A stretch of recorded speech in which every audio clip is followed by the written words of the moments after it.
সেই স্বাদ আছে। মানে আমি ভাবছি যে মানে কষ্ট কষ্ট হবে, কিন্তু কষ্ট আসছে না, সত্যি খুব স্বাদ।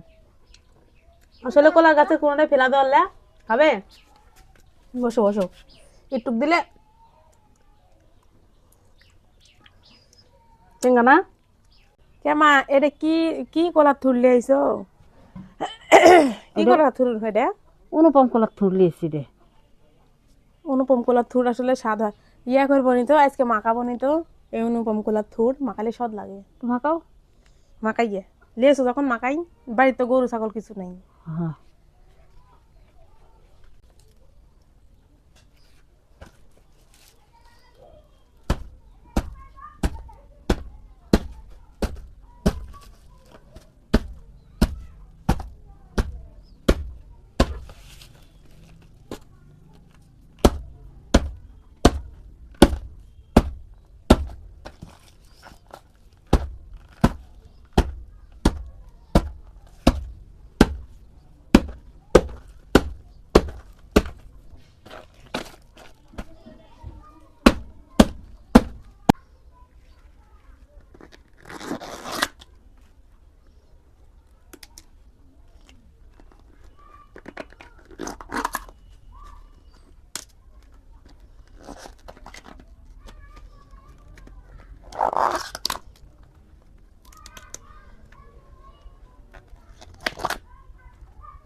তেঁতুল, ভাজা একটা মরিচ আর লবণ।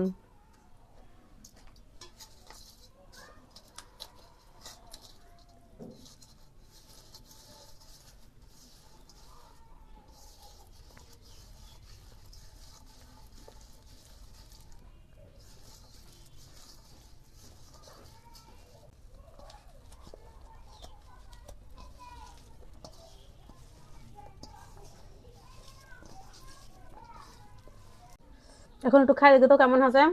বিসমিল্লাহ। সেই স্বাদ আছে। মানে আমি ভাবছি যে মানে কষ্ট কষ্ট হবে, কিন্তু কষ্ট আসছে না, সত্যি খুব স্বাদ। আসলে কলার গাছে কোনোটাই ফেলা দেওয়ালে খাবে। বসো বসো, একটু দিলে চিঙ্গা না। সেই সব ঝাল, তুমি এত ঝাল খাইতে পারবে না। আসলে কলার গাছের কোনোটাই ফেলা দেওয়ালে, কলার গাছ গরু খাওয়ানো হয়, কলার গাছের ভিতরে যেই আইটে থাকে ওই আইটেও খাওয়া হয় তরকারি রান্ধে।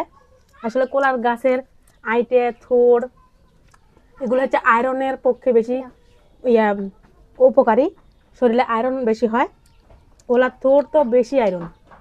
এটা যদি খাইতে খারাপই লাগতো তাহলে আমার ছেলে ওইভাবে খাইতো না। না স্বাদ লাগছে না বেটা? বাস নাই যে বাস খাবো। তুমি বুঝতে পারো নি কি মাকাছি? কলার থুর যেটা গরু ছাগলে খায়, মানুষও খায়। ওই থুর নামাছে নাকি কাইতে কাইটে ওই বাবা দেই